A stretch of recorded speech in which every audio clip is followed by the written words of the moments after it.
Greetings and salutations, friends, and welcome back to the Horus Heresy Lore Breakdown, book number 23, Angel Exterminatus, by Graham McNeill, starring primarily Fulgrim and the Emperor's Children, and Petrarvos and his Iron Warriors, with a bit of a guest performance by a handful of loyalists as well. And we start also with something that Graham McNeill is really good at: sieges in the 41st millennium. One of probably the finest pieces of 40k fiction is Storm of Iron by Graham McNeill. If you can beg, borrow, or steal that book, do it. I started reading it thinking like, oh, I'm just going to read a little bit before going to bed. I didn't stop reading it until, well, I was done reading it. And then I was very tired. It's a really good book. Though, before we get into the siege, a little bit of a side note here. Petrarvos is an interesting subject matter, particularly from, a perspective of someone like me trying to make the lore around him make sense, because there is probably, 4 different Petrarvos at this point, who all act wildly differently, who behave wildly differently, who seem to think wildly differently, and there are even major story discrepancies within the various tales concerning Petrarvos. It's like the various authors did not communicate with one another almost at all in the creation of the Lord of Iron, which is rather frustrating. At this point, you will probably already have seen the Petrarvos video of him as a Primarch, which was not an easy video to make, to put it mildly, and we start off right off the bat with a contradiction here as well. Petrarvos finds himself halfway up the cliff, which is where his memories began, all of the previous memories having been wiped out for reasons. But in this book, Angel Exterminatus, he is then thrown a rope by Miltiades, who then, after Petrarvos refuses to grab the rope, he watches Petrarvos climb up the cliff, and then asks him, whilst pointing a gun at him, "Why are you approaching the walls of Locos through such a strange path?" As if suspecting that the youth was trying to break into the city. And then Petrarvos tells them, "What's Locos? Who rules it?" "Oh, well, Damikos." "Oh, well, he sounds cool. Bring me to him." As if this was just kind of a thing that Petrarvos happened upon. Whilst, of course, in the Hammer of Olympia, I would presume the more definite view on Petrarvos, since it is his Primarch book, Miltiades was actually dispatched by Damikos specifically to find Petrarvos, who at this point in time had become rather famous as a youth roaming the hinterlands of Olympia, slaying monsters and creating works of great artistry.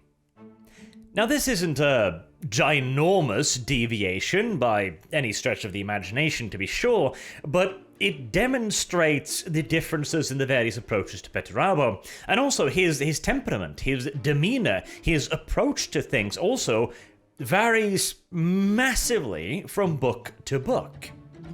And in that respect, Angel Exterminatus is probably actually my favorite. He seems far more rational, far more logical, and more like the Lord of Iron one might imagine in Angel Exterminatus than he, for example, appears in the Hammer of Olympia, where he seems almost overly emotional at times, and at the same time also extraordinarily cold and logical at others.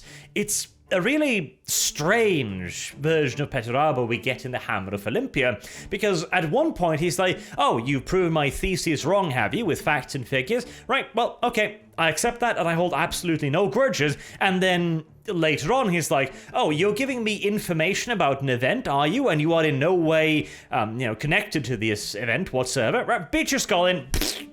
Okay, right. A bit of a vicious turn there, but alright.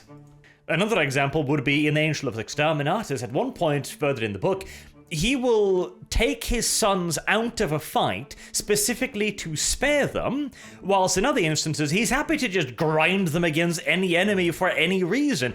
Hell, he even actually flat out just de facto murders one of his closest advisors during the Battle for Foul, though he does bring him back as a dreadnought in this one, Barossus, I believe. It's like, Petrarvos is all over the place, and I don't think it's intentional. It seems too scattershot for that, because he stays a character for the entirety of a book, and then in the next one he again just completely changes. Poor Petrarvos. He's a little bit of a victim of writeritis, shall we say, when various authors have wildly different interpretations of a character. And with that out of the way, let us move on to the book itself. It begins with foreshadowing, I suppose.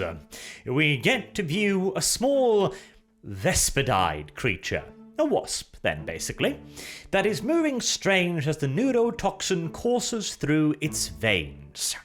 It eventually splits asunder as a larvae emerge from inside of it. This is actually something that does happen in nature. I don't remember the name of the thing, but there are creatures that actually paralyze a host creature, then injects lava into it, and the lava moves the creature around and even eats them from the inside out. Nature is nasty on occasions, as it turns out. And this is, of course, a foreshadowing of Fulgrim's own apotheosis, as he is going to be turning into a demon prince during this. And it's also telling us that, the Vespid is the natural creature. Fulgrim is the natural thing, and what emerges from this creation is not what it once was. It is a parasite. It is an infectious creature, The one is not the same. Again, this is why it all leads back to the I have talked about the reflection cracked again, and I won't go into it here once more, but imagine if this was actually the reflection cracked, and this was the demon actually, finally taking over Fulgrim's body, and in that moment, Fulgrim himself maybe bursts forth from the picture or something due to the world trauma of Fulgrim's physical form being torn and ripped asunder into the demonic, but no. It's just a fucking... God, I hate the reflection cracked so much. And then the creature is squashed beneath the ironclad boots of Foryx, an Iron Warrior's warsmith who is overlooking the siege of an Imperial Fist fortress. I do appreciate the rapid change in picture to as, nature can be a bit of a cunt, and then just crunch. Oh, I guess the Iron Warriors can be cuntish too. But Foryx does have a reason for being here, and in his defense, he didn't step on the thing out of pure malice, just complete and utter carelessness. He is looking over the Cadmean Citadel, an Imperial Fist fortress constructed in part from what sounds an awful lot like Xeno's tech. The 30k Imperium was a hell of a lot more tolerant than the 40k version of that sort of nonsense. He is ruminating over the fact that Dawn's soldiers have fought remarkably well so far, and when you add in the Xenotech walls as well, that both repair themselves and warp into defenses to thwart the Iron Warriors, such as pushing away ladders or creating pits to swallow entire squads of soldiers, well, it's been quite the slog for the Iron Warriors, but the siege is but days away from being decisively finished now. The Cadmean Citadel sits atop what sounds an awful lot like a natural mountain, and that mountain has now almost been completely covered in Iron Warrior siege works, and the preparations for bringing the truly massive siege guns is just about finished. Once it's done, the massive guns will be brought onto firing platforms and begin reducing the walls. Even the remarkable self-repairing capabilities of the Cadmean Citadel would eventually be overwhelmed, and the walls themselves reduced to nothing more than so much rubble. Just a few more days, and it'll all be done. But it turns out that at least one of the other warsmiths has a different plan in mind. Instead of waiting for the big guns, one of the Trident, the favoured warsmiths of Petrarvos, Harker, has decided to launch an escalade, a straight-up mass assault against the Cadmean Citadel, without actually consulting anyone else about it. A very brave move, or perhaps a very ambitious move. Depends upon the eyes that see, I suppose. We get a conversation between Harker and Foryx. Harker being one of the warsmiths, and Foryx being one of the hopefuls to the position, shall we say. Harker is admiring the Imperial Fist Citadel, and he even says so to Foryx, who points out that apparently Harker likes to live dangerously, because Petrarvos' moods have been growing ever more violent as of late. They refer, of course, to Barossus, who during the disastrous Battle of Fal, which you've already heard about in the anthology, of course, was de facto beaten to death by Petrarvos, who afterwards, presumably, was looking down at the mangled corpse and went, I broke it. And then called for an apothecary to entomb him within a dreadnought chassis. I mean, hey, it's something, isn't it? Whether or not that was an example of a moment of pity or regret on Petrarvos' behalf, or simply a cold calculation as to the worth of the warsmith, who knows? But the Trident is now one prong poorer. And there are those who wish to see it filled immediately. Harker and Foryx, I was talking about this as well. The Iron Warriors is a rather fractious legion. You'd think that it, being, so resistant to chaos, would be one of the more disciplined and organized, but no. As we learned in the Hamlet of Olympia and other works, the Iron Warriors were actually extraordinarily, in fact, hyper so, competitive inwards. They nurtured rivalries with one another, to the point where Foryx now tells Harker that he should actually be careful about praising the Imperial Fists, even in Foryx's presence, because he might run to Petrarvos and rat him out in the hope of gaining his position in the Trident. Very interesting. Of course, they also mention the latest warsmith to have spoken out against Petrarvos, that being Dantiok, who was then fired for that sin, and would end up quite the thorn in the Iron Warrior's side later on. But back in the present, the Iron Warriors, or, well, one of the warsmiths, has, as mentioned, decided to launch an escalade upon the Cadmean Citadel.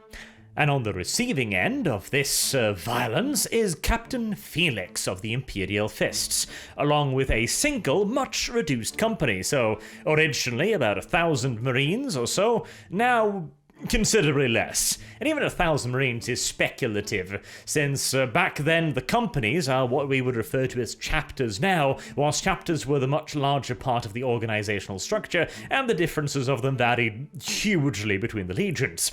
He also has with him a relatively considerable number of human fighters as well, but, human soldiers in Astartes warfare are always of somewhat dubious help at the end of the day, unfortunately.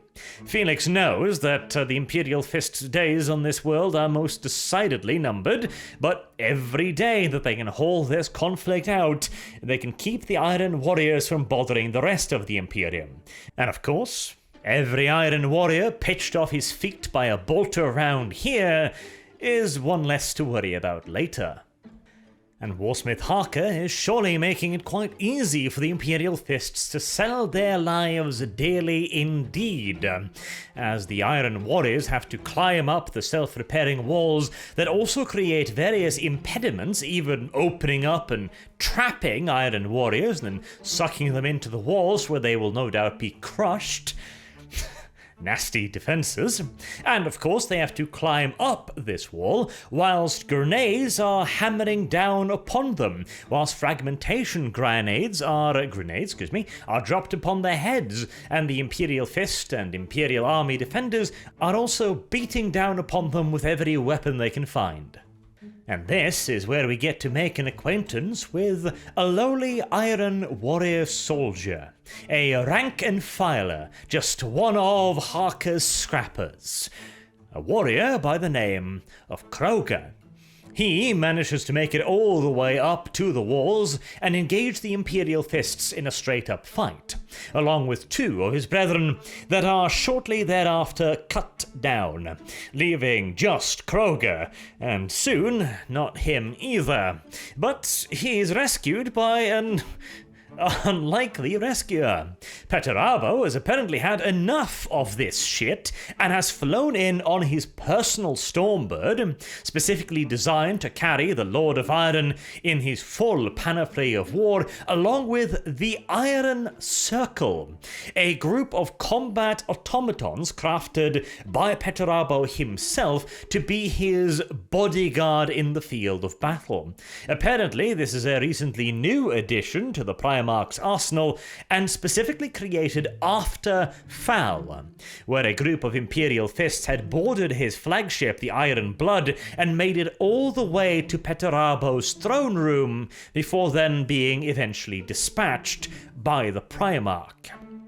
There is a mention here also of how the Iron Circle are unfailingly loyal, as if to suggest that Petrarvos had maybe lost some degree of trust in his legion after the Imperial Fist reached his chamber.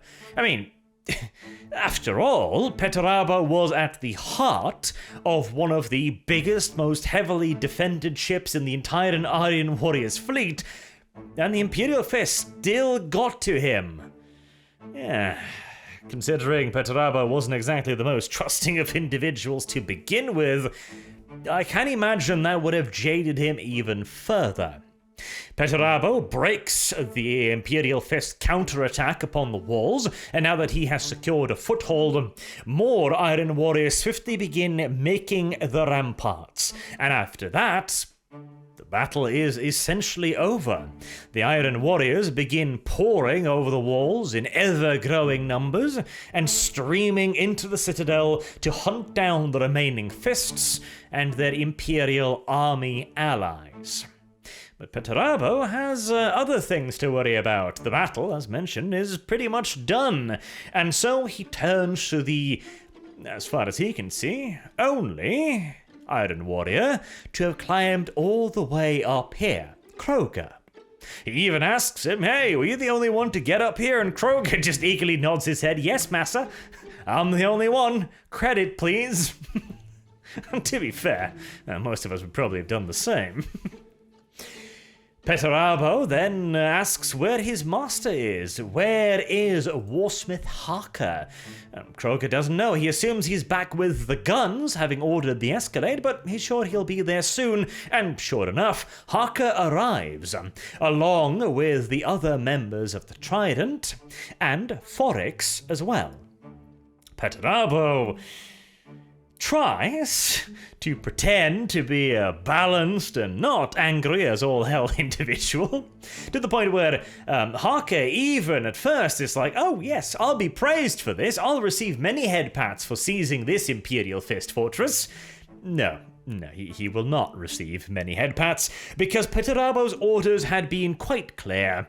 The Citadel was not to be stormed, it was to be broken by overwhelming gunfire, and yet here Petrarvos is, standing in the middle of the Imperial Fist Fortress, 2 days ahead of time, with only one surviving warrior for the 23rd Grand Battalion to show for it. Oh, well, only survivor on the walls. Anyways, I'm sure there's more of them out in the trenches somewhere.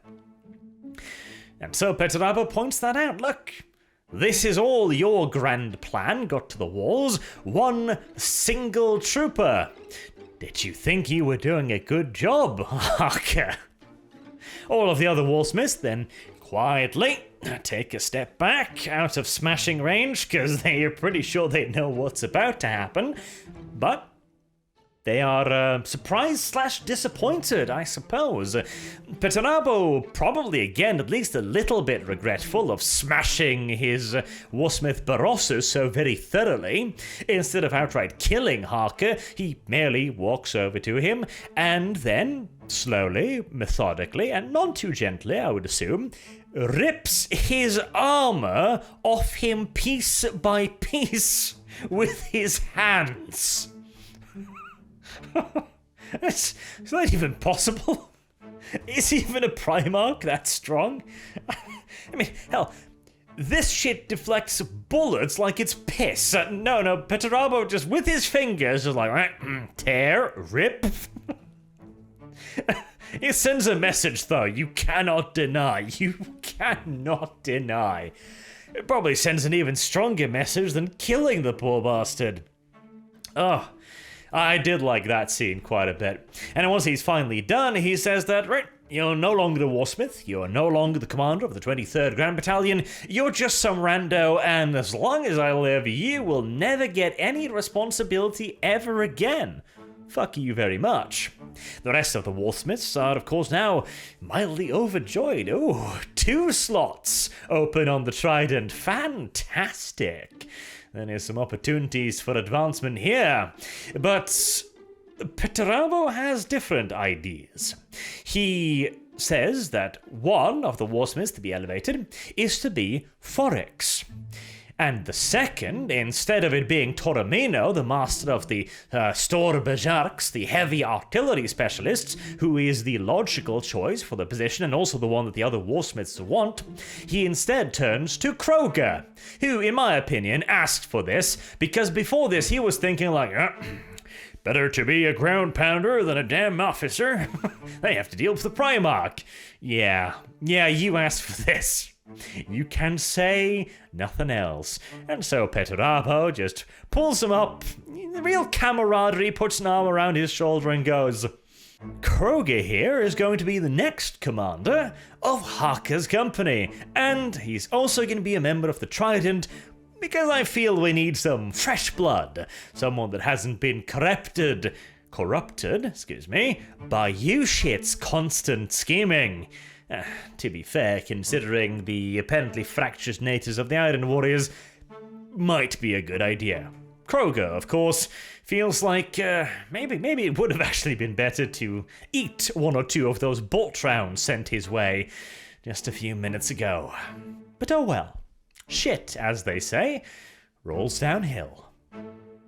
As for the precise reason why Petrarvos decided that this random brawler would be the newest member of his Trident, well, he does go into a little bit more detail in it later on. He explains that he wanted a plain speaker, someone not corrupted by the intrigue of those who usually reach the position of warsmith.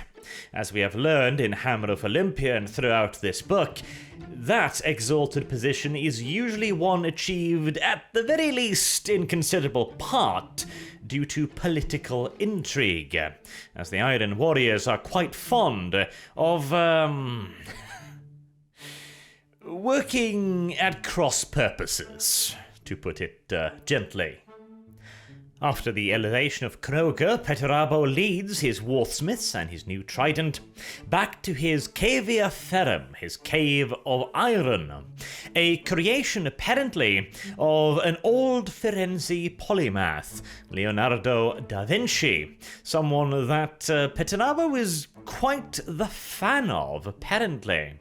Leonardo da Vinci had designed this impossible labyrinth where those who are trapped within it will never quite be able to figure out where they are in relations to the entrance or the final goal of the labyrinth. Very interesting, that.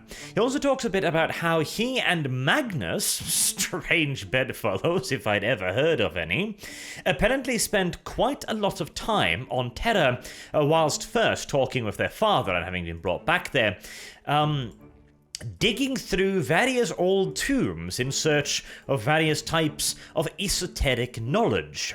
Of course, the knowledge they sought were of different types. Magnus was obviously mostly interested in the more well, straight up magical forms of knowledge, the understanding of the ununderstandable, I suppose.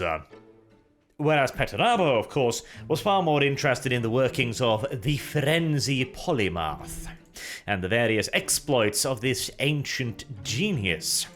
Surely they would also both be trying to excavate some of the all-lost knowledge of Terra, since, obviously, in the golden age of humanity, the time of the Federation that we know so little about, humanity undoubtedly had a considerably greater level of technological sophistication than they do today.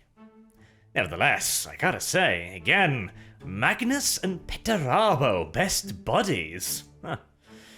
Well, I mean, he doesn't quite go so far as to call him a buddy or anything like that, but even the very suggestion that Petrarvo had, well, a friend or something that at the very least resembled one is almost... It's unexpected in a way, because in all his years on Olympia, he never really bonded with anyone, despite the best attempts of many in his adoptive family to do just that. But, yeah, then again, I say friend, but Petrarvo would probably have chosen a slightly less... how to put it? A slightly less, attachmental word, perhaps? Something less sentimental, yes. I believe that is probably the more correct term. It is very interesting, though, that he also respects this Firenze so much, to the point where he would recreate his works, considering Petrarvo gives scant regard, if any, honor or credit to pretty much anyone else. The fact that he viewed this individual as important and wise enough to copy, that says quite a lot. It really does. As does the inside of the Cavea Ferrum. At the heart of the labyrinth is Petrarvo's den, I suppose? His lair of fancies, perhaps we should call it. His laboratory, his architectural workshop, many different things, really. It is described as organized chaos, where the tools of the philosopher, the architect, the mathematician, Jesus, English, silly language, frankly, lies side by side with the warrior and the general, showing again Petrarvo's multiple talents, the talents he seems to refuse to demonstrate to anyone else for reasons that are his own.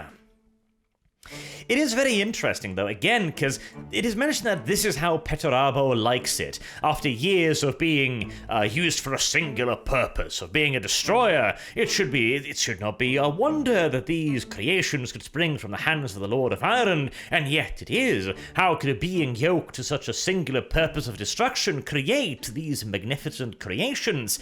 Which returns us to this, so... Let me just touch upon this. I've already touched upon it in the Petrarvo video, of course, but... when did the Emperor force Petrarvo to be a siege master? The Legiones Astartes were granted a huge degree of flexibility and freedom. We know this for a fact. Lorgar, for example, was allowed to waffle on with his religious nonsense for decades, at the very least, without anybody stopping him, and his legion wasn't even particularly productive to begin with. Horus was allowed to stay upon the world he conquered to, in his words, make them better than when we found them. Gilliman had enough time to create an entire goddamn empire.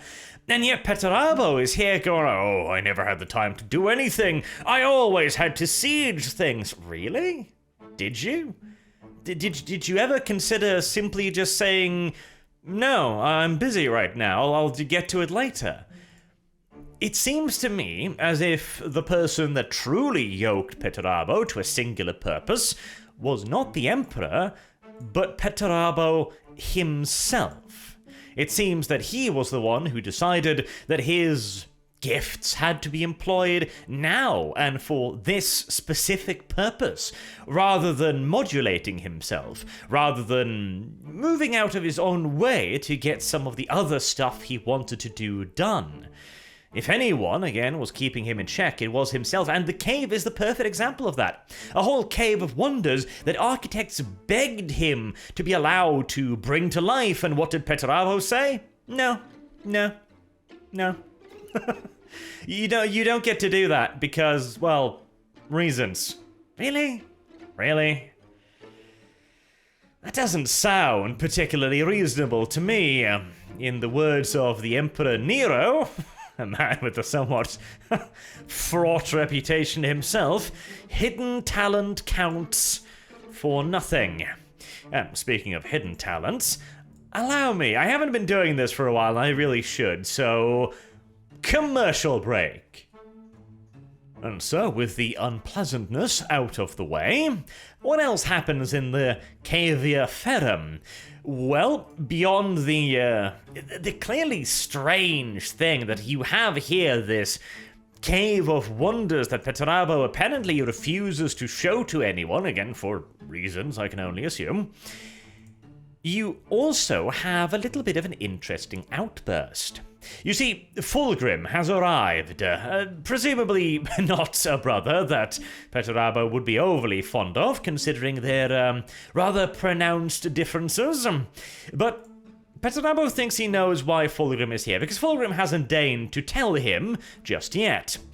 And Petrarvos' words, Fulgrim says that the purpose will be wonderful, and that is all that the Phoenician has instructed him of just now. Interesting. A wonderful purpose, eh? Well, I mean, if the Phoenician says so, I'm sure it's probably good enough, is it not? And whilst his fleet is already in orbit, Petrarvos does not think that his brother is going to be showing up anytime soon. He figures that it will be quite some time before the Phoenicians' arrival will be perfect enough, will be choreographed to his exacting standards and specifications.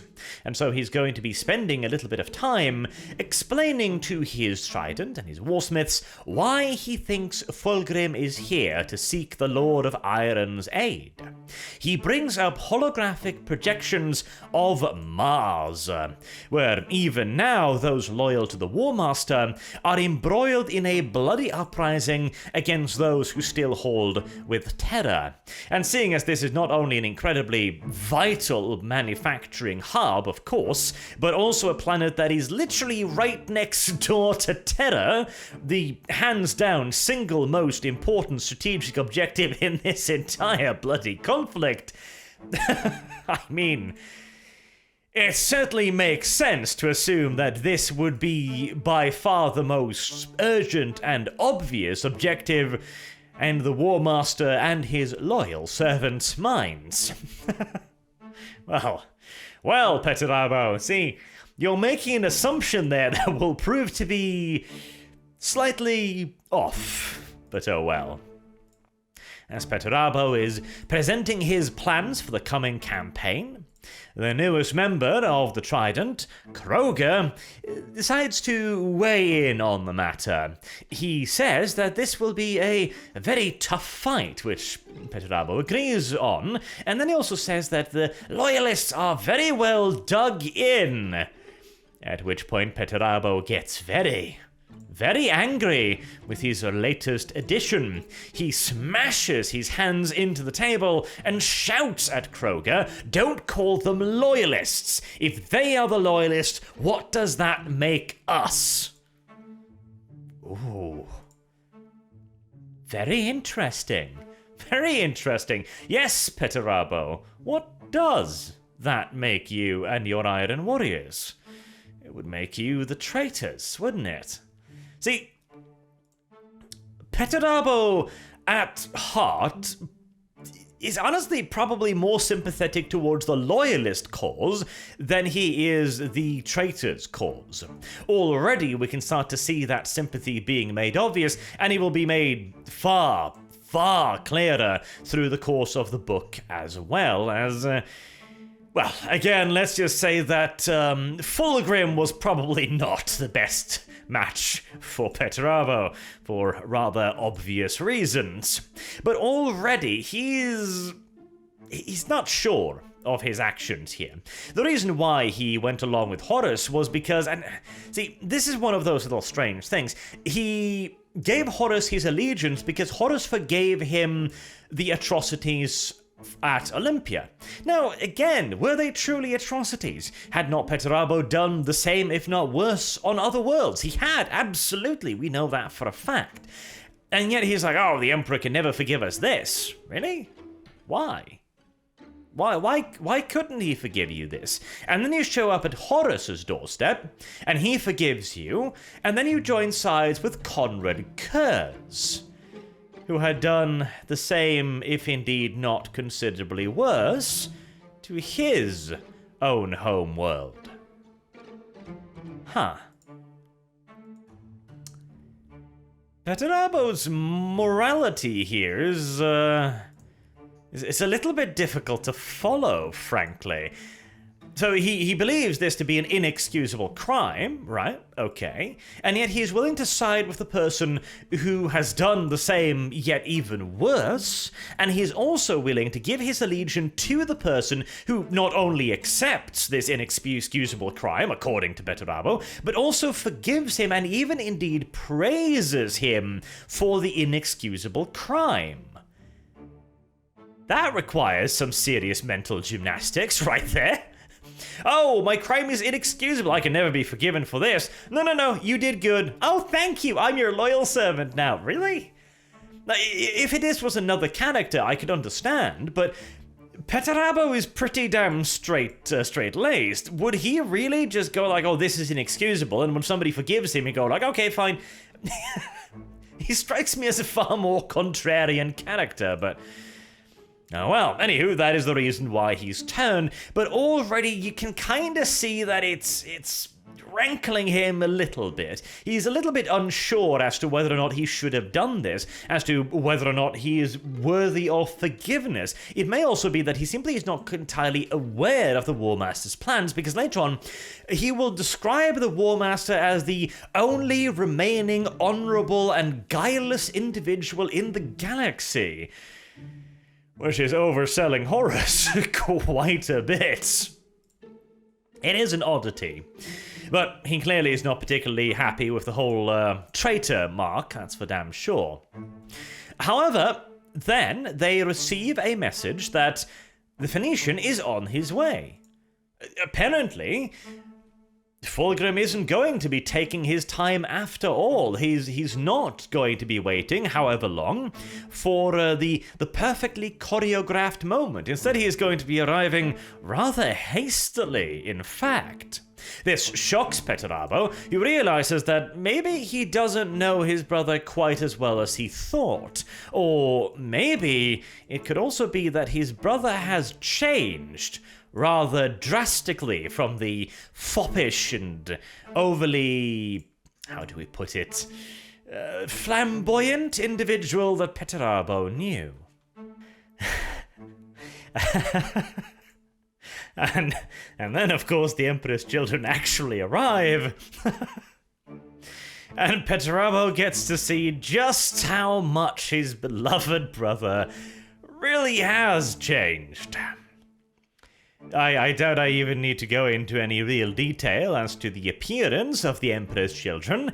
Just imagine the most garish, ridiculous parade you can possibly imagine, and, you know, add in some violence, some blood, some rape, some feces thrown around, and yeah, you're pretty much there. In Petrarvo's, or to his credit, more likely, he bears this with remarkable stoicism. He just stands there calmly, stiffly, respectfully, doesn't comment on anything, doesn't give any snide comments, he just looks upon this. Whilst inside, I'm no doubt he's screaming quite loudly.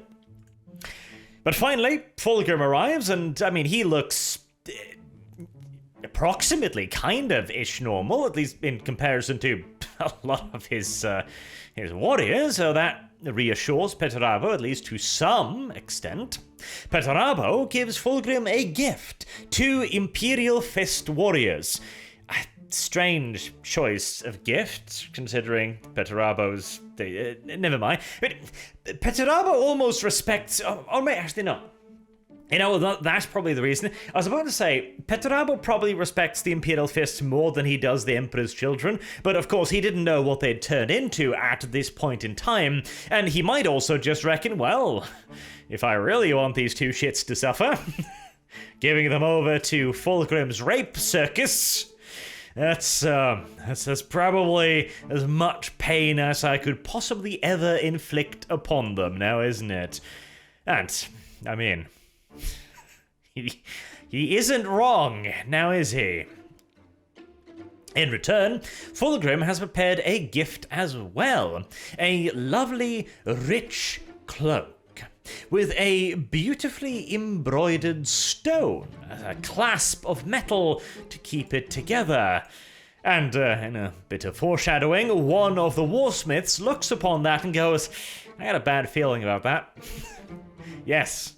Yes, little warsmith, you do indeed, and for good reasons as well. Deciding that it's probably best to not air their grievances out in the open, Petrarvo invites Fulgrim to come along with him to the Cavia Ferrum, where they can discuss things in more intimate surroundings without the fear of, the rest of the legions going, they really don't like each other, do they? Probably a good idea in all due likelihood, yes. Immediately, Petrarvo is not particularly happy with Fulgrim's transformation, and particularly that of his legion. And he also wants to know why Fulgrim is here, why he has come, and why he needs Petrarvo's help. Fulgrim absent-mindedly leafs through some of Petrarvo's creations and even asks him straight up, why don't you build any? To which Petrarvo responds that they will never quite live up to his expectations. And they refer also to the creation of the marvelous work of architectural art that was Nicaea, the court which eventually condemned Magnus the Red. That undoubtedly rankled at Petrarvo as well, building the court to condemn his brother. Though, on the other hand, it could also have been the court to liberate his brother and to justify his actions, so...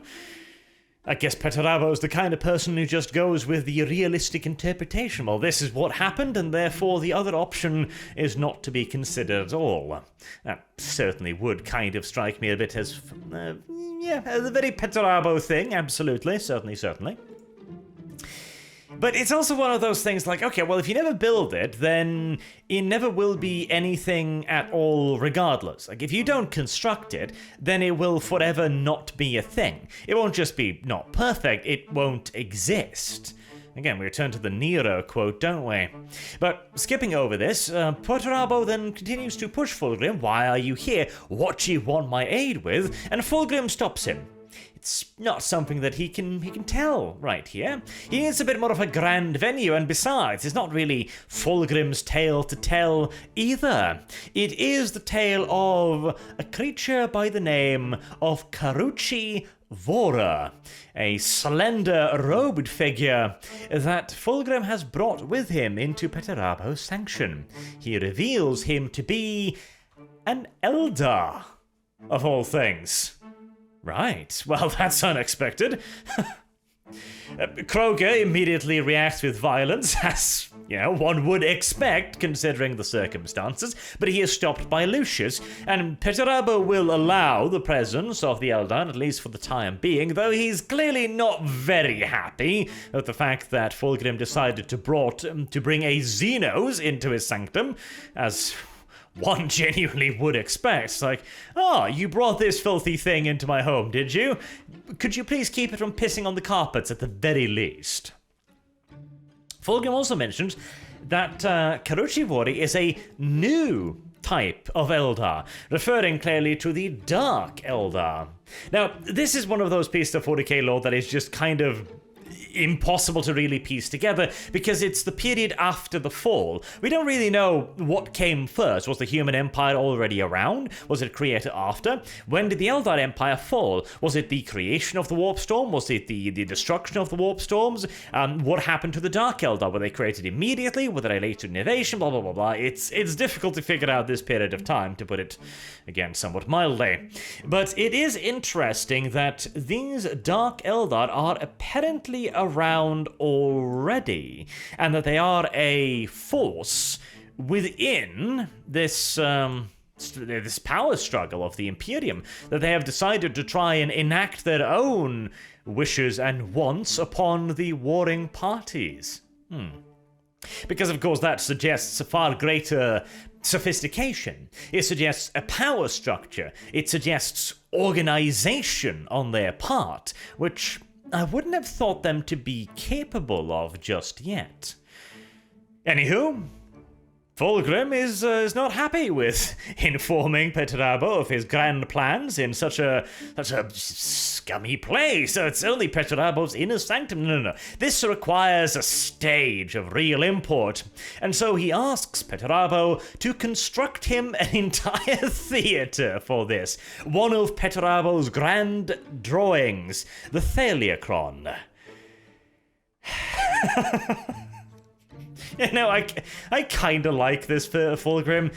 Just the sheer absurdity of going like, hey, build me an entire theater for this mission briefing. I do kind of like it, I really do. Petrarvo is at first hesitant, but he gives in remarkably quickly, to the point where I think actually one of the reasons why he doesn't actually create a lot of his drawings is because he isn't being asked to, as if the reasoning of a petulant child, like, no, I'm not going to do this thing, even though I can do it, even though it would be beneficial to do it, because I haven't been asked to do it. I need someone to request of me to do these things. I need someone to praise me, basically. Oh, good, Petrarvo, good. You're very good at this, aren't you? How about you make this thing for me, you know? Maybe I'm reading too much into it, but that is kind of the vibe I'm getting. Anywho, the Iron Warriors, with Petrarvo at the lead, begin the construction of the massive theatre for Fulgrim's tale. It's interesting here, too, that it is described in such a way as to suggest that the Iron Warriors really enjoy doing this, and that Petrarvo does so as well. Which just, once again, raises the question, why haven't they been doing this? Like, what is the reason that they haven't been doing this? Because again, I refuse to believe that they were just so damn busy and kept being ordered around all the time, because none of the other legions were. And I really doubt Petrarvo was the only one inundated with work in an entire galaxy in need of conquest. But oh well. Details.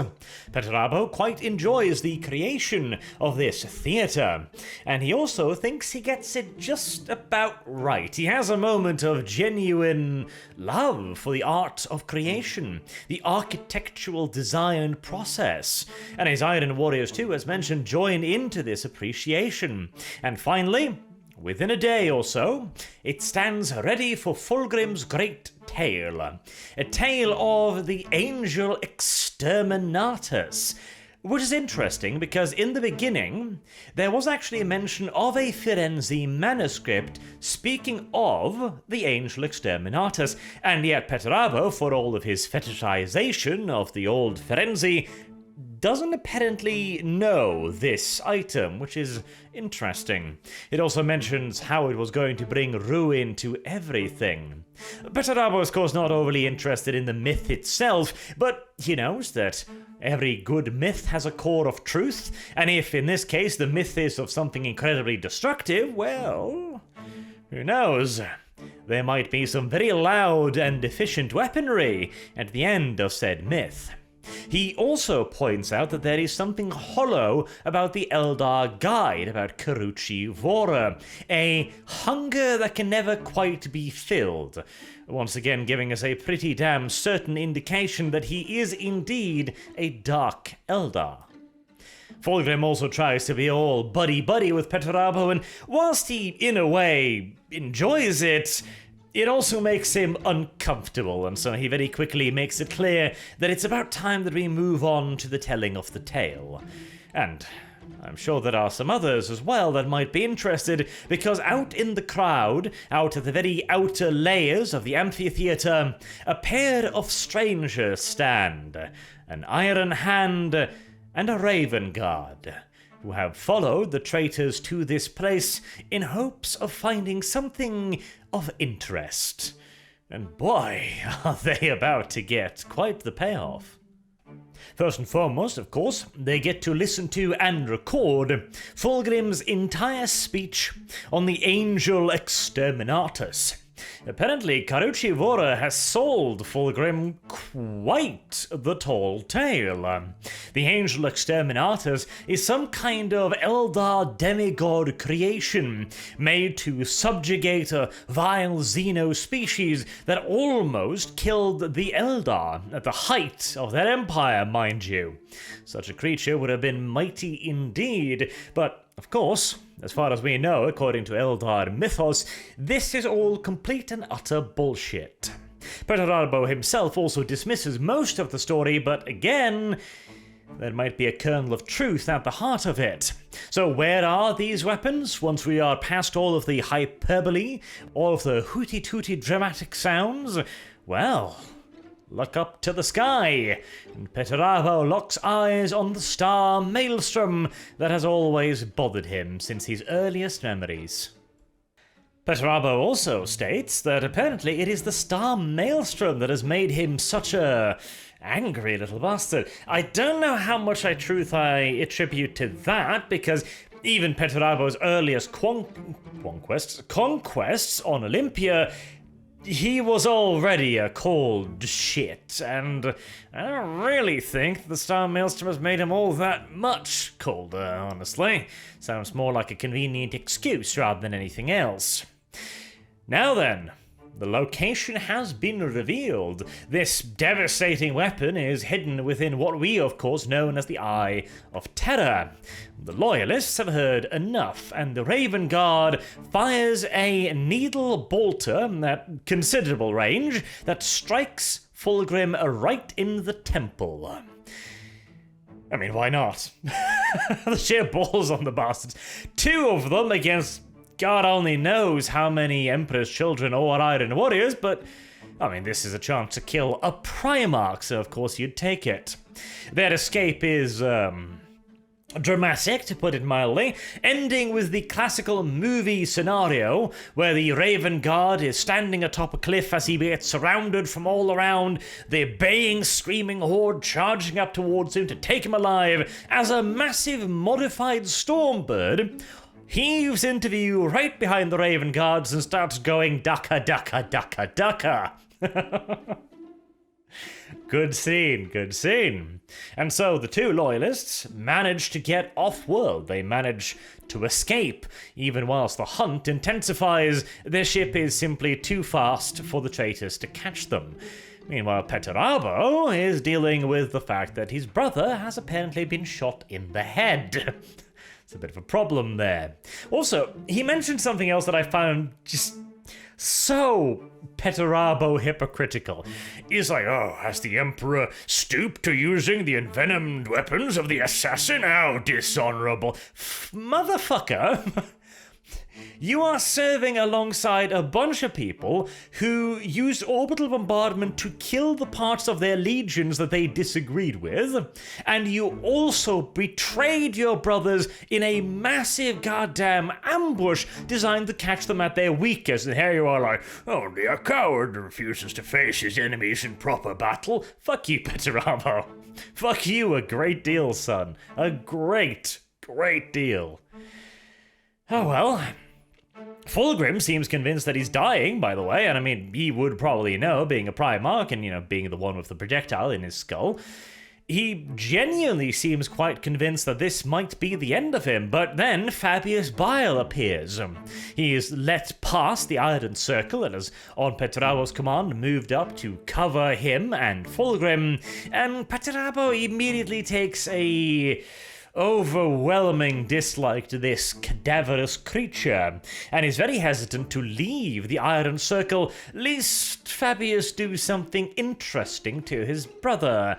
But eventually, necessity convinces him that he must leave the protective circle and try and figure out what the hell is going on. Where he meets the first captain of the Emperor's Children trying to get into the Iron Circle but being blocked by the Iron Warriors of the Trident. And this is where the Emperor's Children drop a little bit of a bomb on Petrarvo. Petrarvo tells him, like, oh, just go away, don't you have any discipline? What had happened to you ever since you turned to Horus, since you swore loyalty to him? And the Emperor's Children, first captain, Marius Verosian, simply just says, we swore no oaths to Horus. Stunned, Petrarvo hides his expression, of course, and doesn't even ask the natural follow-up question. Instead, he begins to ruminate over this. What the hell kind of an organization has he joined? Why do the Emperor's Children fight for Horus if they haven't sworn allegiance to him? What is their motivations? Why didn't Horus demand their allegiance? That's a lot of questions. Petrarvo basically, in one instant, realizes that everything he thought was the normal order of the universe of loyalty and allegiance and, ordered ranks. Yeah, maybe not so much on this side, Petrarvo. And then, Fulgrim, the Phoenician, rises from the ashes. Apparently, the projectile had struck his skull in such a fashion as to ricochet and instead go careening through the outer skin layers of his skull without actually penetrating the skull itself.